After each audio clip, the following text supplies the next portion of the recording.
DZKD Dipolo, DXKT Davao, DXDX General Santos, RPN Radio Philippines Network.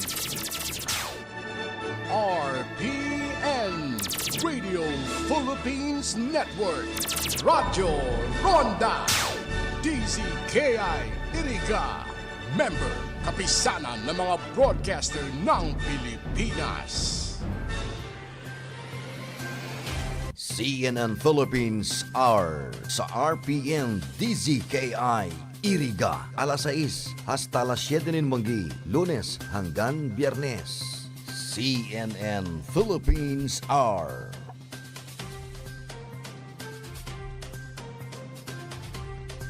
Gracias. Don't normalize that.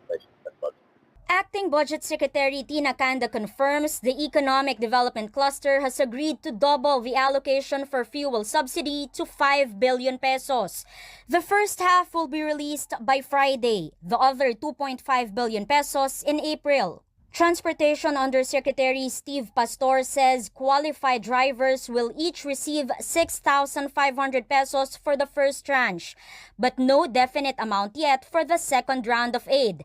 He says the department is waiting for data on the number of tricycle drivers and full-time drivers of ride-hailing apps and delivery services. Ang tricycles po sa LGU yan at yung mga ride-hailing apps po sa DTI po yan. Okay, so we are awaiting the list. Once we receive the funding po, we can distribute a day or two sa ating mga chistel ng kantong pasada card. But not all transport groups are satisfied with the government's pronouncements. Liga ng Transportasyon at Operators sa Pilipinas or LTOP is not taking a detour from its proposed 6 peso fare hike. Ang tanong ko, yung bang pangako ay pwedeng dalhin sa palengke para makabili ng bigas at makabili ng ulam? Diba? May pamalingki ba nila yung pangako? Ayaw namin gawin ito, ma'am. Pero pag tumaas pa, ma'am, wala rin kaming gagawin sa biyahe, wala nang kita. The National Public Transport Coalition warns drivers nationwide may be forced to take a more drastic action, staging a transport strike if fuel prices will again soar on March 15th, unless the government suspends excise taxes. Amor Santos, CNN Philippines.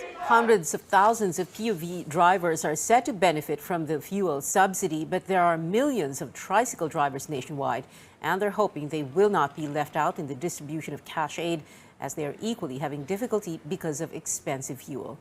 Here's George Cahilas with the story. Tricycle drivers here in Barangay Santo Niño, Parañaque City, like Gacela Ruben, are feeling the pinch. They can barely cope with fuel becoming expensive in a matter of weeks.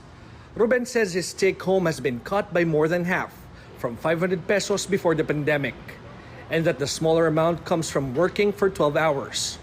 Hindi yung nagsasapat ng kita ho namin sa biyahe ho namin. Ang pasahero pa ho namin, pa utay-utay pa ho rito. Hindi pa ho sapat. In Eastern Visayas, tricycle drivers have asked for a substantial fare increase. From 9 pesos, they want a minimum fare for at least 15 pesos. As a stopgap measure, the government will release a one-time 5 billion peso fuel subsidy for public utility vehicle drivers.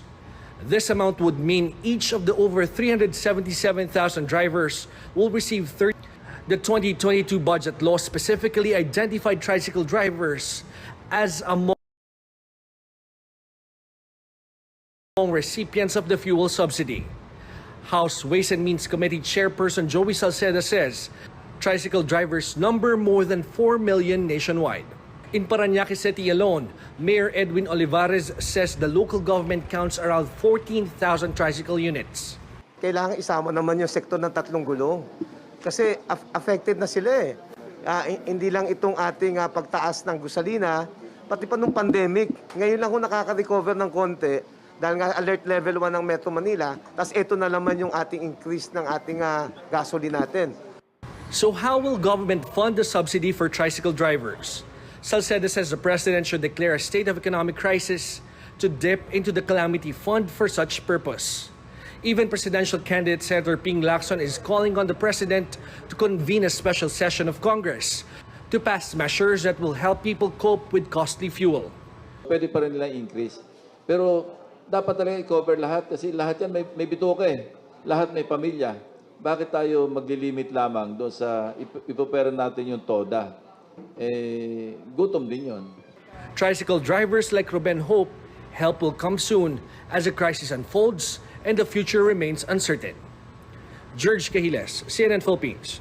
Some oil companies are offering a reprieve from the weekly price hikes. Petrogas is slashing fuel prices until Sunday.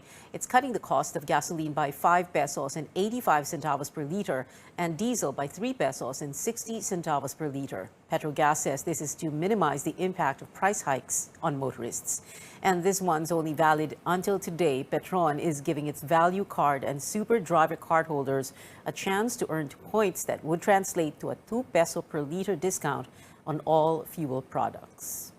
Well, after a series of fuel price hikes, expect electricity charges to follow this month. Energy distributor Meralco will impose a 6 centavo per kilowatt hour increase, which is equivalent to a 13 pesos add-on for those consuming 200 kilowatt hours per month.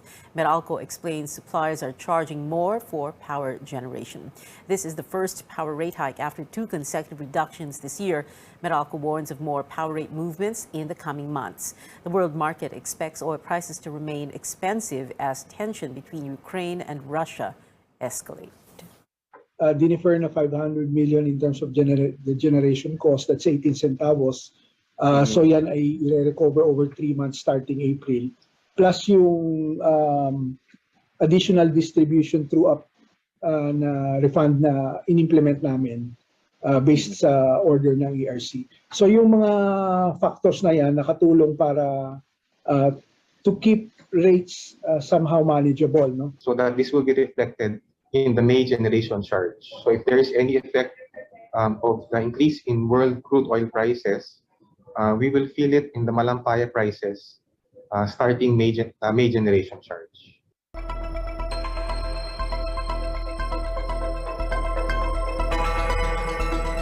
A nuclear plant in Ukraine has been disconnected from the power grid following the takeover by Russian forces. Authorities say the Chernobyl nuclear power plant lost its electricity supply on Wednesday. A dangerous leak could happen if the generators are not sustained within 48 hours. About 210 people working in Chernobyl could be affected. Ukrainian Foreign Minister Dmytro Kuleba has called for a ceasefire to restore power supply at the plant. In 1986, a reactor explosion at the nuclear power plant killed 31 people. 3 people were killed after Russian troops attacked a maternity hospital in the city of Mariupol in Ukraine in what was supposed to be a ceasefire. Authorities say more than a dozen others were injured. The bombing happened despite a 12-hour ceasefire proposed by Moscow to help civilians flee to safety. Ukrainian President Volodymyr Zelensky accused Russia of genocide as he appealed to NATO to drive Russian forces from his nation's skies.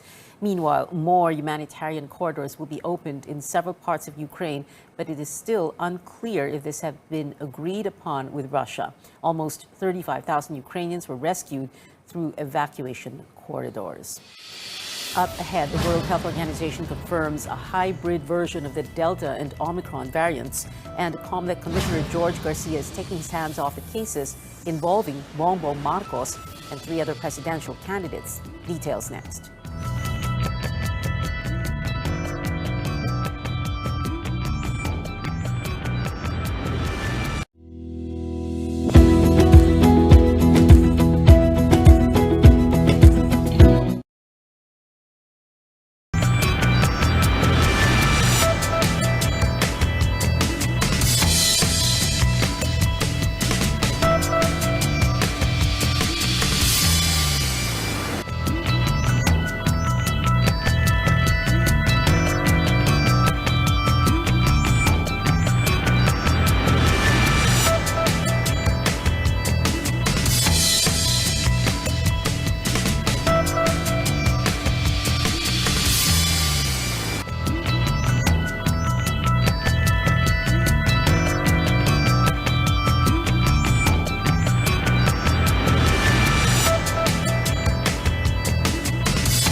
Welcome back. While COVID-19 cases are dropping, the World Health Organization says it is now studying a hybrid version of the Delta and Omicron variants. The recombinant has been detected in France, Denmark, and the Netherlands. The WHO says the Delta-Omicron combination is not surprising given the intense circulation and mutations of both variants. It adds it has not seen any change in its severity so far. We do expect to see recombinants because this is what viruses do. They change over time. We're seeing a very intense level of circulation. We are seeing this virus infect animals with the possibility of infecting humans again. So again, the pandemic is far from over. Today marks the start of the fourth round of the national vaccination drive. COVID-19 shots are available in doctors' clinics and workplace health facilities in the next 3 days. House-to-house vaccinations also underway. Health officials say vaccinators will also bring the doses to other areas such as churches, jails, and air and seaports.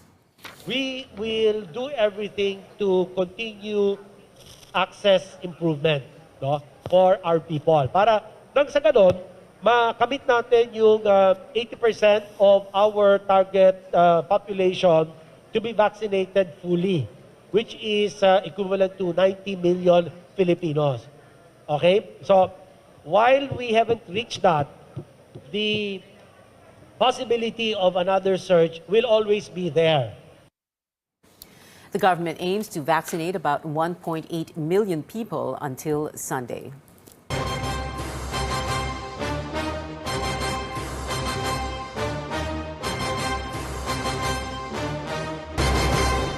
Newly appointed COMELEC Commissioner George Garcia is stepping back from cases involving his former clients, Bongbong Marcos and 3 other presidential candidates. That's amid concerns of a possible conflict of interest. Melissa Lopez reports. Veteran election lawyer George Garcia starts his term as poll commissioner with gestures meant to build public confidence in the COMELEC just 2 months before voting day. His first act is to take his hands off petitions that involve past clients, including 4 presidential bets. I wrote a letter po, address sa ating clerk of court, na sinasabi ko itong mga kasong ito, in-enumerate ko ang lahat ng mga cases na hindi ako magpa-participate. Lahat ko ng kaso ni former Senator Bongbong Marcos. I will likewise write a letter to the clerk of court stating that I will not participate in any way dito sa mga cases. Garcia represented former Senator Bongbong Marcos in his 2016 electoral protest. He also previously worked with Senators Manny Pacquiao and Ping Lacson, and most recently with Manila Mayor Isko Moreno. Like new Chairman Saidamen Pangarungan and Commissioner Amy Neri, Garcia presents himself as an independent and fair poll executive. But definitely I'll do everything, magtatrabaho, magpapakahirap. Kasi nga, isipin nyo na lang, pag itong election na ito hindi naging successful, do you think may pag-asa pa kami ma-confirm? Garcia attended his first unbanked meeting on Wednesday, bringing 2 major reforms on the table. First, he wants to revisit COMELEC's new rule on requiring campaign permits for in-person gatherings, saying there's room to relax measures, especially with declining COVID-19 cases. Second, he is asking to review the controversial Operation Baklas in light of the Supreme Court's TRO. Hanggat hindi po nagka-clarify o decision ng Korte Suprema, in the meantime po, then we will have to abide definitely with the Supreme Court restraining order. Personally po, ang sabi ko, private property should be outside the regulation of the Commission on Election. Garcia also says he can assist a group of teachers who are calling for tax-free benefits and honoraria on their pay as poll workers come May. 1,000 pesos ang itinaas, pero yung ibabawas naman sa tax namin ay 1,400. Nasaan ang lohika nun? The 7-member unbank has only 8 weeks left to deliver these reforms, along with final preparations for the May 9 polls. Melissa Lopez, CNN Philippines. An update on the presidential candidates 60 days before the Filipino votes. Senator Ping Lacson is among those being considered for endorsement by the ruling party PDP Laban. Now, that revelation coming from Parañaque Mayor Edwin Olivares, the Cusi faction's vice president for NCR. The faction had endorsed the vice presidential bid of Davao City Mayor Sara Duterte. In terms of qualification, wala po tayong masasabi kay Senator Ping. Mula nung nasa PNP siya, ilang term ng bilang senator natin. Ang problem lang po namin, I belong to the party ng PDP. So, i-convene namin po before the 25 ulit yung National Executive Committee through consultation po namin sa aming mga chapter PDP natin. Tapos magkakaroon po ng official statement. At andun po si Senator Ping, isa po sa tinitingnan po for endorsement for President ng PDP. The camp of Vice President Leni Robredo hits back at what it says is red tagging of her campaign rallies. Robredo's spokesperson Barry Gutierrez says red tagging masked as concern is, quote, a new low. The statement comes as Lacson insists Robredo's campaign rally in Cavite was infiltrated by communists based on the information he got from a supposed rebel surrenderee. Lacson says his team is also verifying whether communists were also present in Robredo's sorties in Iloilo and Bulacan. Labor leader Leody de Guzman renewing his calls to scrap the oil deregulation law to ease the burden of the transportation sector and ordinary workers amid the oil price hike. Pangalagaan ng gobyerno, proteksyonan ng gobyerno, hindi yung mga korporasyon ng langis, kundi yung mamamayan. At ang isang paraan, makialam siya, huwag niya ipaubaya sa negosyo ng mga korporasyon ng langis yung pagtatakda ng presyo. Senator Manny Pacquiao warns scammers who use his name for money-making schemes could face jail time. He's looking into offering a cash reward for information that could lead to their arrests.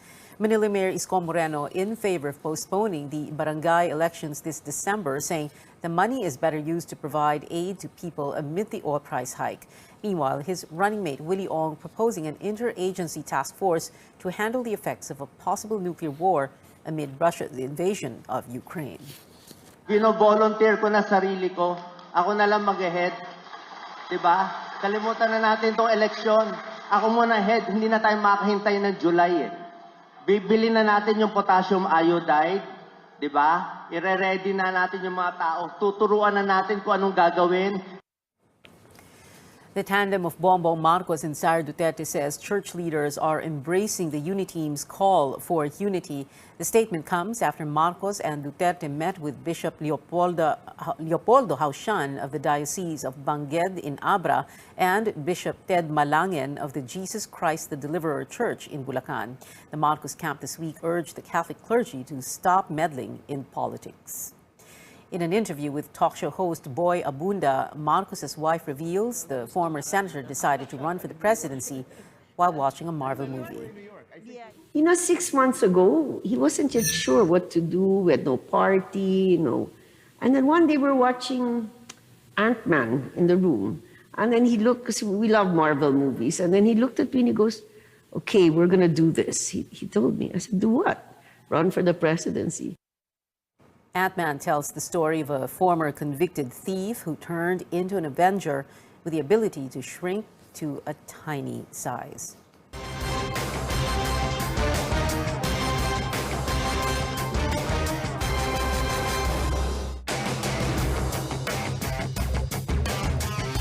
More stories ahead. It's a big night for BTS ARMYs. The first of 3 Permission to Dance on Stage Seoul concerts has kicked off. And another highly anticipated feature, the trailer for the new Star Wars spin-off show is out. Keep it here on CNN Philippines.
Welcome back. Hollywood actress Jennifer Garner got netizens feeling nostalgic with his 13 going on 30 reunion post.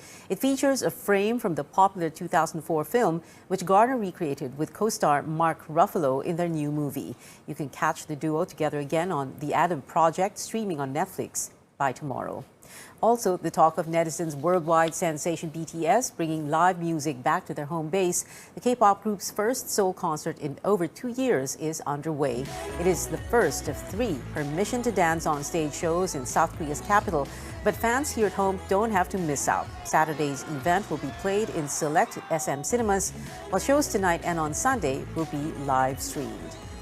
Find out more about the legendary Jedi Master in the latest Star Wars spin-off series. Disney Plus just unveiled its first trailer for Obi-Wan Kenobi, which connects the franchise's prequel and original trilogies. The teaser features a young Luke Skywalker and the return of more beloved characters. Take a look. Jedi cannot help what they are. Their compassion leaves a trail.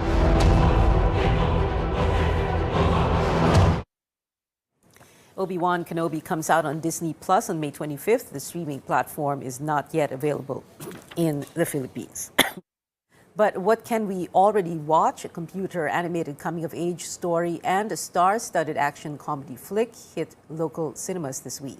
Christine Jacob gives us a peek. I'm starting to imagine a life without bodyguarding. This really feels like a new A-listers Samuel L. Jackson and Ryan Reynolds are bringing the action and the laughs again in Hitman's Wife's Bodyguard. The sequel to the 2017 film brings us back Reynolds' character, a bodyguard who is ready to live a quiet life. But then he's forced to team up once more with this hitman, played by Jackson, and this hitman's wife, portrayed by the pretty Salma Hayek, to stop a madman from launching a terror attack on Europe. Well, that's kind of relatable these days. The film also features familiar faces, Antonio Banderas and Morgan Freeman. You nearly got me killed.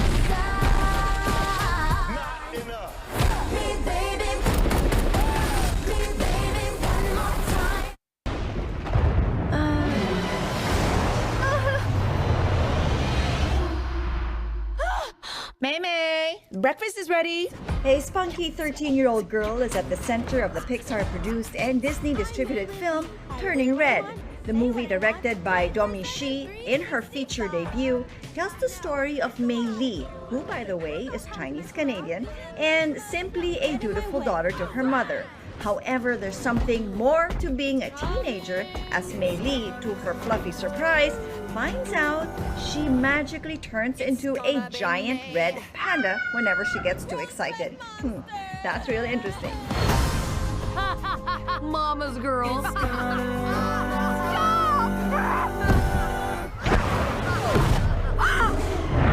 It's gonna be me. That was Christine Jacob with the latest in theaters. And that is it for now. Join me again on News.ph at 7 p.m. I'm Pia Hontiveros for Newsnight, where we go above and beyond the headlines.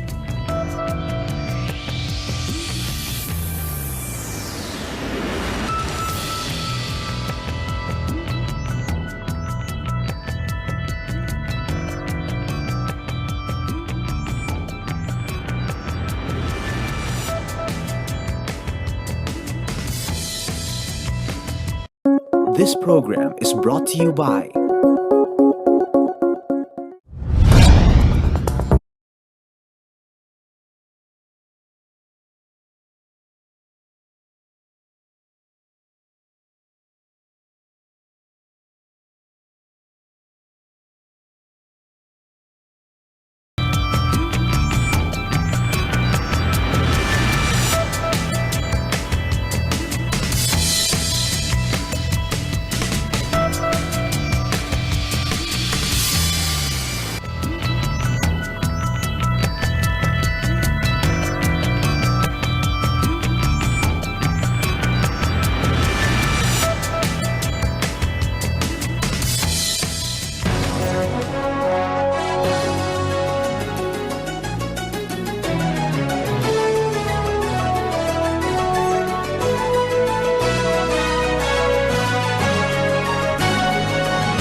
gone to great lengths to empower women and close the gender gap in public service and business.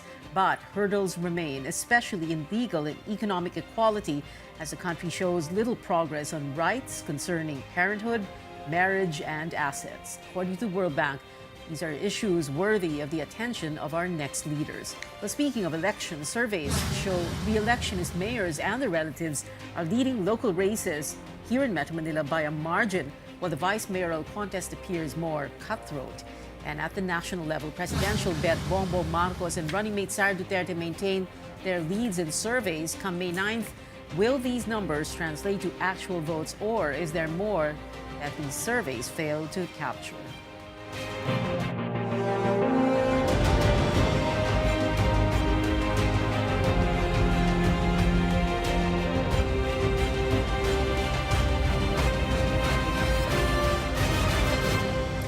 Good evening. I'm Hontiveros. Welcome to your weekly political appointment fix. Politics as usual. We have 3 topics tonight and 3 guests. One guest for each topic. So we need to begin now. In celebration of Women's Day, let's first talk about issues facing Filipino women. Joining me tonight is Senator Pia Cayetano. Good evening, Senator. And right before we start, but we only have, like I wanted to remind you, 7.5 to 8 minutes only. Just before we start, I wanted you to address the question. People on Twitter reacting to your guesting tonight about women's issues and women's rights here in the Philippines, talking about how your relationship with President Duterte impacts on that. Well, good evening first to everyone, and hello, my katukayo, Pia. I'm always happy to have the opportunity to answer that question. I've explained this many times. I have I don't know if you call it unenviable position where I have known the president since 2004. And when he ran for the president, I became kind of the takbuhan of the team to talk to him when it comes to women's issues. And everybody around the team can vouch for that I would always be whispering to him, telling him na, Sir, Mayor, hindi ho gender-friendly yung sinabi nyo, hindi ho appropriate to say these things. Alam niya yan. And he even made a statement one time that I was sitting in a forum in front of him, and you can really tell na magmumura siya. Like 5 times, 6 times. And later on he said, napipigilan ko yung sarili ko kasi nakikita ko dyan si Senator Pia. So that's been my role, no? Nakokontrol ko ba yung sinasabi niya? Hindi ko nakokontrol. Hindi naman ako EA niya, hindi naman ako PA niya. I have my own job as a senator. But I'm proud to say that I've done my part in trying to help him express himself in a more appropriate way. And I'm also happy that I have been able to get past legislation that support women. And one of the most important ones during this term is the 105 maternity leave days law. That languished, and there were so many opponents when I was a member of the House. Right. Ang daming kumukontra, businessmen ayaw. Napapasa ko yun kasi kinausap ko. Businessmen ayaw dahil nga, and thank you pala for your response to that President Duterte question, and we've gotten that ayaw out of the way. Kasi, so, ayaw nila kasi dagdag daw sa sa babayaran nila kung may maternity leave. But umaaray nga sila sa 1.5 buwang maternity leave. Ano pa kaya yung 105? Yeah, 105 days. Pero it's taken out of the SS naman eh. So, di ba, private employees pay their SS. So, dun lang kinukuha yun. Wala naman dinadagdag, no? So, covered na yan. And right now, wala nang nagre-reklamo. Hanggang ngayon, libo-libong kababaihan, taon-taon ang nakikinabang. And they're always grateful for it because more time with your infant makes you more productive pagbalik mo sa office. Alam natin yan, mga nanay tayo. Yes, diba? yes. I remember coming back from maternity leave after 1.5 months and you feel like parang bitin. Yung baby mo, iniwan mo yung baby mo, Sayang. baby pa siya, di ba? But the difference between, ako naman 60 days, the difference between 60 days and 105, medyo 3.5 months na yung baby. And by the way, may 30 days additional yon, pero hindi ka na paid. Yung 105 is paid. Okay, let's talk about other measures to advance the welfare of women. You are midterm, so you're going to be senator for the next 3 years. What else would you like to do for women? To close the gender gap, to give women more of what's needed. Yeah, well, the Philippines has topped the rankings in various not really sure. Yeah, well, surveys that were done. One is by the World Bank, another one is by the World Economic Forum. We're usually in the top.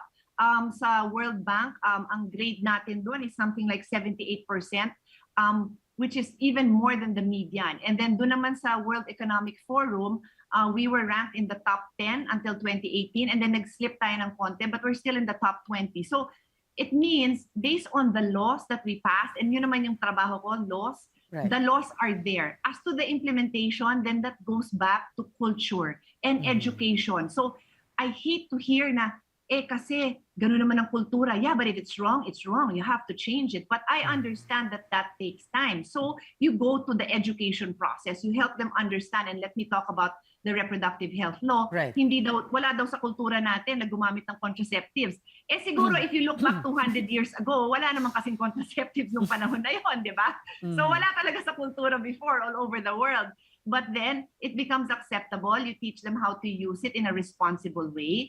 And over time, it becomes part also of our culture. So yun ang paniniwala ko na there are still things we need to do, but it goes back to educating the young. And I'm not to empower girls. It's not just educating girls.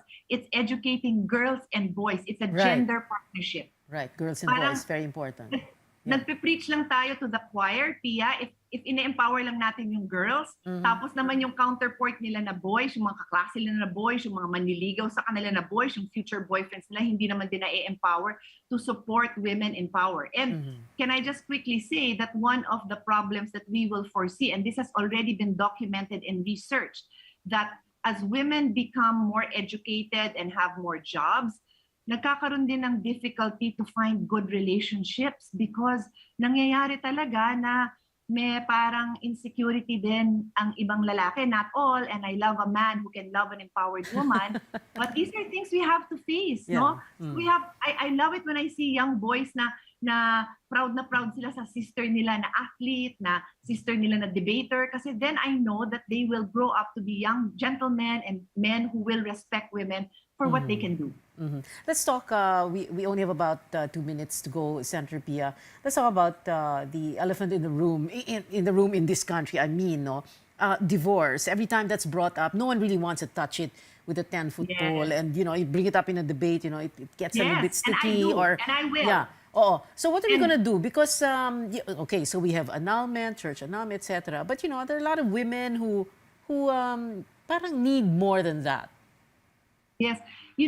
Seriously ko tong inaral. I went to 3 countries na marami tayong OFWs. Malaysia, and then Indonesia, and then Hong Kong. Sorry, Malaysia, Hong Kong, and Japan. Kasi ang dami nating OFW. Like in Japan, matagal na silang hiwalay sa asawa nila. Resident na sila doon, and yet they are legally bound. Kung ano yung kinikita nila in Japan, yung asawa nilang lalaki, may misis ng iba, may anak ng iba, wala nang pakialam sila. But lahat ng kinikita nila, their husband owns part of it. Tama ba yun? Tama ba yun? Yun lang naman ang pinaglalaban ko. With all due respect to the religious groups, I am so much for marriage. I am so much for the sanctity of marriage. But there are instances na kailangan naman natin bigyan ng legal protection ang babae and sometimes ang lalaki to have a way to graciously and legally end that marriage. It's good you emphasize that, babae at yung lalaki, because there are also men who need more than an annulment, and of course that's a whole, that's another entire issue, when we talk about relationships. Okay, we have we need to wrap up already. So Senator Pia, can you give us just final words, mothers, single mothers especially during the pandemic, the predicament of that, more economic opportunities for them, because that is another reality. We have single mothers, and for that matter, single fathers also. Yes. Work from home. The pandemic has shown us that work from home is possible, and it escalated in a grand way, the work from home mechanism. And now many women, and sabi mo nga, Pia, lalaki din, have that experience of working from home, and that brings about many opportunities for them to fulfill their dual role as mother or caregiver. Baka hindi mother, pero nag-aalaga ng lola, nag-aalaga ng may sakit. So their dual role as caregiver and breadwinner in the family. So work from home is a result of the pandemic. I mean, is something that came out of the pandemic, which is feasible, and we must support it in every way we can. It has also revealed our gaps because access to healthcare and access to childcare has become worse during the pandemic. Right. So nakita natin, and it gives us more reason to support it. At another time, I can elaborate on that, but Yes. I think that's the most important things we can do. And then fulfill the sustainable development goals, because believe it or not, something like sustainable transportation. Yung 4 na oras mo nasa traffic ka, kung in 30 minutes nakauwi ka, edi mas may time ka maging nanay, mas may time ka sa anak mo, di ba? So Right. sustainable transportation, sustainable cities affect women and how they perform their jobs. Senator Pia Cayetano, thank you very much for your time tonight. We'll Thank be you very back much. after a quick break. Stay tuned. This is Politics as Usual.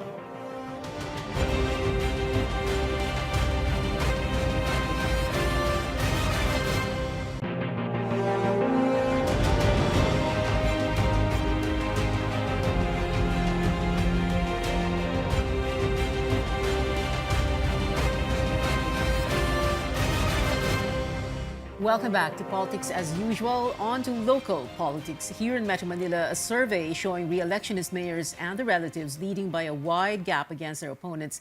Let's talk to lobby and campaign group Publicus Asia's David Yap for more. David, thank you very much for being with us tonight. So what explains this? And I wanted to take a wild guess, and then you can correct me if I'm wrong. Number one, it's a midterm election. Number two, most are gunning for a second term. Or taking over from their relative, close relative. And number three, most if not all of them, Metro Manila LGUs did very well in their pandemic response. Yes, correct. So just as an introduction for your viewers, our survey numbers suggest that incumbent mayors, as well as the relatives of incumbent mayors, as you mentioned, appear to be ahead of their closest rivals by statistically significant margins, at least at this point in time. It is important to emphasize, however, that these numbers do not guarantee victories for incumbents. We have to be cognizant of sampling variation and view these numbers from a stochastic perspective rather than a deterministic perspective. There remains a lot of uncertainty, especially when sampling is involved. It is also important to emphasize that a lot can still happen between now and May 9th. Particularly in local elections where candidates are still waiting for the official start of the local campaign period. So incumbents typically hold advantages over their competitors because of familiarity, which includes name recall and brand recognition. People are used to them, people are familiar with them, and in some cases, their families. They've amassed tremendous amounts of social capital over the years and are often capable of leveraging these stores of capital effectively and efficiently during elections. And as you pointed out earlier, the pandemic brought even more opportunities for incumbents. So as Winston Churchill once said, never let a good crisis go to waste. In the case of COVID, LGUs engaged in the large-scale provision of dole-outs, medical assistance, testing kits, and perhaps most importantly, vaccines. As was shown in our 2020 survey tracker series, specifically for COVID, some LGUs performed extremely well throughout the pandemic, notching high performance ratings throughout the survey period, while others started out slow but eventually got up to speed. In general, most LGUs in the NCR ultimately performed well, at least according to respondents and the overall vaccination rate in the region. At any rate, the crux of the matter is that reciprocity is a powerful motivating force among humans, and people are wired to repay one good turn with another. It is not a stretch to think that at least some voters would remember the assistance given to them by incumbents at some point during the pandemic when they look at their ballots on May 9. David, I wanted to talk about the most notable figures here. No? So let's begin with Vico Soto. I mean, wow, just wow, 92%. And he doesn't, well, of course, I mean, his uncle, Tito Soto, no, showbiz and everything. But he's really gotten a lot of positive, very good feedback, right, in his first term. And is that is why he's 92%? I mean, no one else, I mean, well, apart from Wes Gatchalian, whose brother Rex is doing a musical chairs with him, 85% si Wes for Valenzuela, Abby Binay Makati, 68%, pero 92%. I think that is a testament to how he has thus far performed as Pasig City Mayor. So if we're looking at the numbers, I would go so far as to say that he has managed to sustain the momentum that he used to get him into the mayoralty position. And it also doesn't hurt that he has good rapport with both local and national media. So I think that those are huge factors in his present popularity. And I think it's also important to consider that he is only gunning for his second term. And people thus far appear to be receptive of the reforms, the programs, the projects that he has put forward for the people of Pasig. And I think that that is a huge reason behind his, well, in this case, survey topping numbers. I mentioned already West Gatchalian and Abi Binay, so Valenzuela and Makati. Of course, the names are very familiar. So Gatchalian, Binay, and I know you've done a lot of studies about political dynasties, and it can come out of our ears already. Political dynasties, year in, year out, election year in, election year out, pre-Marcos, post-Marcos. Ano pa bang, what else is new? So talk to us about that dynamic. The dynasties, and yet these people are leading in these surveys? That's an excellent question, Pia. I would just like to preface my response by saying that it is actually instructive to point out that a strong argument can be made that dynasties proliferated after the imposition of term limits. Term limits, in essence, forced career politicians to find ways to circumvent the limitations of the law. Tasking their relatives to run for office proved an elegant and effective solution for the particular problem that they faced. Oh, seat warmers ang tawag. This is a lesson that has to be kept firmly in mind when considering imposing laws that would prohibit political dynasties, just as an important aside. But going back to the question, when talking about dynasties, it is important to be wary of fundamental attribution error and avoid underestimating external and situational factors that are at play. While it is true that many of the leading candidates can be viewed to belong to political dynasties, insisting that they are leading only because of their last names reduces an unambiguously multivariate problem into a univariate problem. But simply, there are other considerations, which of course includes things such as performance, charisma, and the alternatives on offer. Yeah, well, performance, yes, they did perform well, right? Yes. Rex Gatchalian, I or would the say- brother Abi as mayor of, yeah. So I think it's also important to give voters more credit for their choices. I am inclined to believe that it is kind of unfair to insist that they only look at the last names of candidates. I, for one, would like to think that they put in a lot of effort in coming up with their election-related decisions. And rightly so. Okay, sa vice mayoral race naman, no, you're saying that medyo mas close ito. What would explain that? Oh, sorry. Before we go to the vice mayor, I just wanted to ask one question about Marikina. So you have Marcy Teodoro running for re-election, 62%. Medyo comfortable na rin. But he's running against a former Marikina politician, very well known, who himself did well as mayor of Marikina, Bayani Fernando. So, how do we understand that? Since I'm not particularly from Marikina, I would chalk it up to recency bias. While it is true that Bayani Fernando was a famous politician during his time, and particularly in Marikina, where he instituted a lot of reforms, you're looking at the incumbency advantage yet again, combined with the recency bias. So people are more familiar, and when you consider, again, when we go back to the pandemic, you consider who was there during the pandemic. I would make the argument that it was Mayor Teodoro, who the people were seeing constantly. What else would you like to share with us, David, when it comes, para ang takeaway natin dito on this study by Publicus Asia on the Metro Manila mayor's mayoral and vice mayoral candidates? Well, for starters, there is still a lot of time. The campaign period for local officials is still a couple of weeks away, around 2.5 weeks away. So there are still a lot of changes that could happen. And it's still anyone's game. But of course, when you're looking at these numbers, you're going to give the advantage, at least at this point in time, to incumbents. Still anyone's game, even in the case of Pasig with 92% for Vico. Parang wow, how do you overturn that? Well, fortunately, it is. Well, in my case, fortunately, it's not my problem. But best of luck to all the candidates. Yeah. All right. Thank you so much, David Yap of Publicus Asia. Thank you for being with us tonight on this, your first guesting on the show. I hope to see you back here again. Salamat. All right. More from our guests when we return. This is Politics as Usual.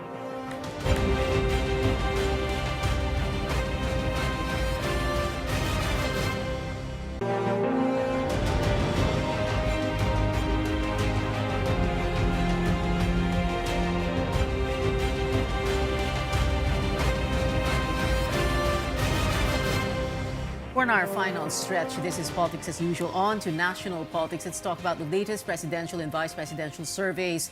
And, well, the whole issue of surveys with UP School of Statistics Associate Professor Francisco Kiko de los Reyes.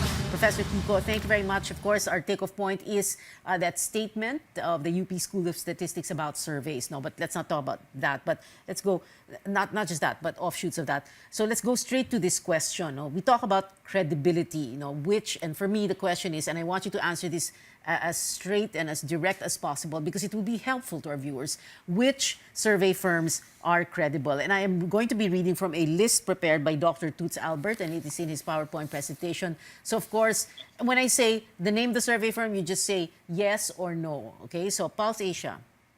For me, yes. Social Weather Stations, SWS. For me, yes. Ibon.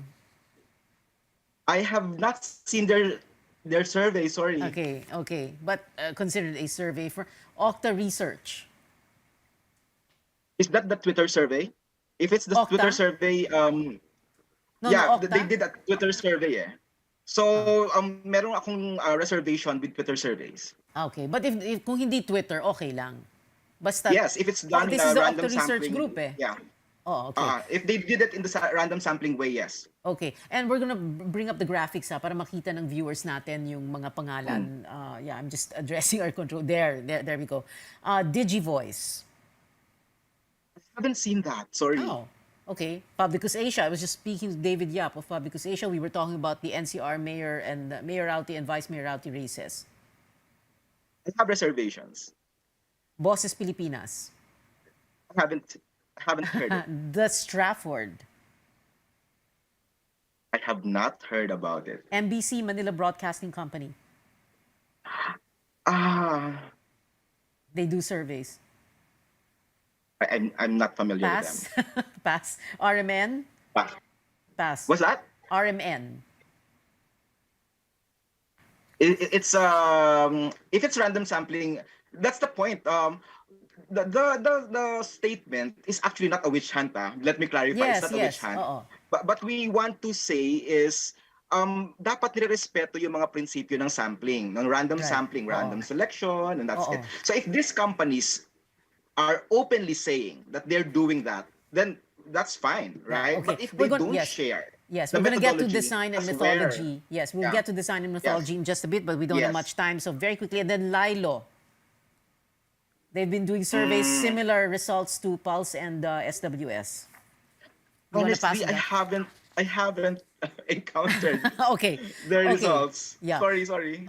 Now, the ones you said, for example, Pulse, Asia, and SWS, so obviously they're the ones with the track record, meaning that they've correctly predicted the results, the outcome of elections, right? Now, the list obviously excludes surveys on social media, Facebook, kanina, nabanggit yun na, Twitter, Viber surveys, even Kalya surveys. And precisely because what you're saying here is wala kasing design and methodology yan, right? Correct. Okay. Pero may isang sinabi a few weeks ago, I was interviewing Coco Pimentel on this show, and we were talking about the survey frontrunner, BBM, and he was saying, pandemic surveys kasi, so merong mga parang questionable. Is that something that we should keep in our minds? No, because like Pulse, SWS... ang laki ng problema natin with penetrating the barangays, So parang baseline nga, parang benchmark nga namin 30% ng mga communities hindi talaga nape-penetrate nung surveys na ito. So that itself constrains the random sampling procedure. So that particular time, no, it's takot yung mga taong humarap sa kapwa niya tao kasi dapat face to face yan eh. So it's really very difficult to do that. And sino lang yung magpapa-interview, diba? Yung malakas lang yung loob. So posibleng merong correlation yung kanyang mga sagot doon sa lakas ng loob niya, right? Okay. So that itself is another explanation bakit. So we can expect that as things normalize, quote unquote, Yes. then perhaps we can get a better picture that the surveys will give us, right? Now, I'm positive about it. Yeah, Okay. I'm positive about it. All Yes, right. as things normalize, people will tend to be accommodating of surveys, and the companies themselves can now have this truthful, adherence to the methodology, to the parang may plano kasi yan eh. So dapat nasusunod nila yan eh. Even the intervals that they have to respect, they have to do that. A properly trained person, an interviewer will do that. Okay. I'm not sure if this is a fair question for you, but I hope you can still address this. No? So design and methodology pinag-uusapan. Why only 1,200 and not bigger? Because bigger is not better ba? Tapos merong paces, di ba? Then you turn left or right, you know, that's and then demeanor of the interviewer. That's so important, right? Correct. Yes. So 1,200 is actually mathematically good, but it has to be interpreted at a certain layer. So if the layer is national, di ba? Tapos halimbawa mga stand-alone na mga percentages sa socio-economic class or broad region, okay na yon. But you cannot use the 1,200 to have a cross-classification. Di ba yung parang kino-cross-classify mo siya like lalaki from NCR, hindi na pwede magawa yun pag 1,200. So the bigger the sample, the more understanding you get, no, from the sample itself. So bigger is not necessarily better, but in the understanding of the layers, mas maganda yung mas malaki ng kaunti, pero hindi naman talaga super laki yan. No? So yung 1,200, okay na 2,400 na or 3,000 na. Later on, you will see surveys na 6,000. Diba? Okay na yon. Hindi talaga proportionate yun talaga dapat dun sa 60 plus million voters natin. Okay, and a final question to you and a final brief answer from you because like you've always said, a survey is a snapshot in time. It is a guide. You also use the word liwanag, no? A lighthouse to guide the campaign. Yes. But also, we are told not to vote according to surveys. Professor Kiko? Yes. Surveys only signify what is the current, what is the now. Your vote must be dependent on what you believe, what you research, no? Ayoko ngang sabihin palagi, pero sasabihin ko na rin, irespeto mo yung sarili mo. Pumili ka dahil sa yun ang decision mo. Ang pangit pumili na nag-decide yung iba para sa iyo, no? So don't let yourself be swayed by what the surveys say. Decide on your own and cast that vote. Right? I say that from your own self, no? Respect yourself, cast that vote, decide for yourself. All right, Professor Kiko de los Reyes of the UP School of Statistics, thank you very much for being with us tonight. We've been told before, don't talk politics at the dinner table or the family reunion or in Viber groups and risk digital warfare, but we can talk about it here at this table on this show, your weekly political appointment fix, politics as usual. I'm Pia Hontiveros. See you back here next Tuesday, 8:30 p.m.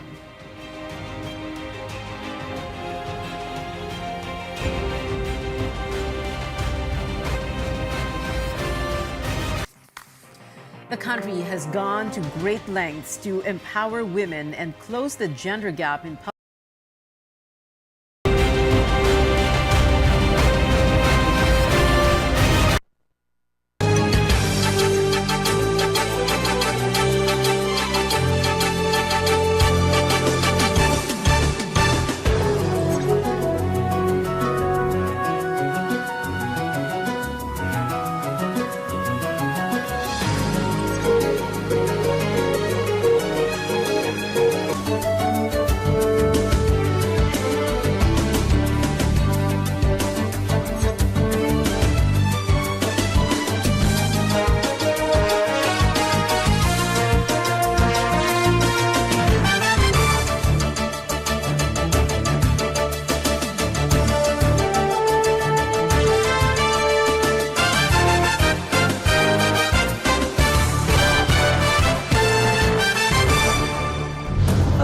On radio, DZKI-IRIGA welcomes CNN Philippines. to bring you the latest. News you can use, news you can trust. Listen to Newsnight, weekdays, 6 p.m. We now go above and beyond the headlines. Followed by Med Talk, Health Talk. We'll talk about how to keep ourselves healthy during the pandemic. Politics as usual. In this country, not everything really goes according to plan, and politics is, as usual, up close and more. Catch CNN Philippines Hour on DZKI-IRIGA. Weekdays, 6 to 7 p.m. Sa pagpili ng liderato, laging tatandaan, dapat nasa kanya lahat ng katangian na maka-Pilipinas. Taong may respeto sa buhay at pamilya, makabuluhan at matinoong pamumuhay. Siya yung makapagtataguyod ng kabutihang panlahat, di mangiiwan, makakasama ang lahat. Malinaw ang pananaw sa makabagong bukas, makatwiran at patas pakisama, at higit sa lahat, maka-Diyos siya dapat. Sa pagpili ng liderato, laging tatandaan, dapat nasa kanya lahat ng katangian, maka-Pilipinas, maka-Pilipinas. Gabayan ng Pilipinong bumoto ng responsable. Yan naman ang aming panatang Maka-Pilipinas. Iboboto ko, Maka-Pilipinas. Makabayan sa lupang sinilangan. Makataot may respeto sa buhay at pamilya. Siya ay makatwiran at patas makisama. Masigasig tumulong makaahon ang bawat isa. Makatarungan, makalingat, maalalahanin sa kapwa. Makakasama ang lahat, siya'y di mangiiwan. Siya ay makapagtataguyod ng kabutihang panlahat. Siya ay makabatas. Siya ay makatotoo. Siya ay may malinaw na pananaw para sa makabagong bukas. Higit sa lahat, siya ay maka-Diyos. Kaya't ayaw niya ng karahasan, siya'y makakapayapaan. Iboboto ko ang isang tao na makakalayaan. Isang leader na makakalikasan. Isang Pilipinong makabuluhan at matino ang pamumuhay. Sa isip, sa salita, at sa gawa. Gabayan ang Pilipinong bumoto ng responsable. Yan naman ang aming panata sa PPCRV. CNN Philippines Hour sa RPN-DZKI-IRIGA alas 6 hasta las 7 ng manggi, Lunes hanggang Biyernes. CNN Philippines Hour.